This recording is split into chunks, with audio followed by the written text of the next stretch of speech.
construction in central Moscow has been hit by a drone, according to the mayor. 2 more drones were reportedly struck down in the greater Moscow region, and Russian officials are calling it another attempt by Kyiv to carry out a terrorist attack.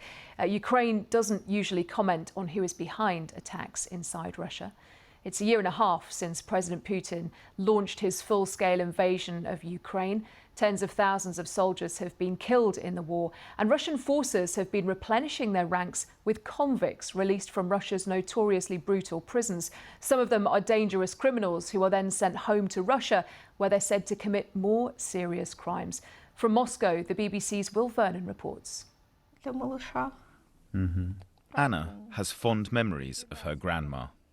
She was 85 years old, and she lived in a wooden house. She liked to sing songs. In March this year, 85-year-old Yulia was at home when a man knocked on the door. She knew him. He let him enter to her house, and he killed her with a knife at her own home.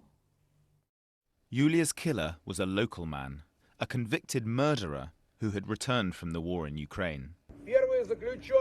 Tens of thousands of Russian convicts like him were released from prisons and sent to the front line, many with the Wagner group.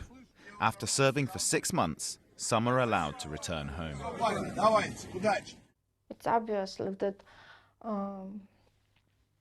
if they were in a prison, they may have problems with self-control.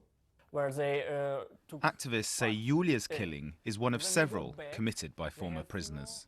These men are traumatized at least twice.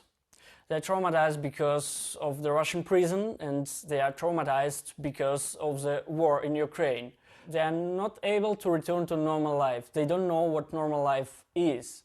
And the only way for them is to commit a new crime. The message from the Kremlin? These men are not a threat. President Putin says the reoffending rate among convicts who have fought in Ukraine is 10 times lower compared to regular prisoners. But right across the country, some people are now speaking out. They say that dangerous criminals are returning to towns and villages and bringing terror to local communities.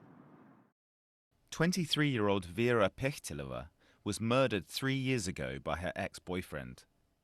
He was given 17 years in prison for her killing.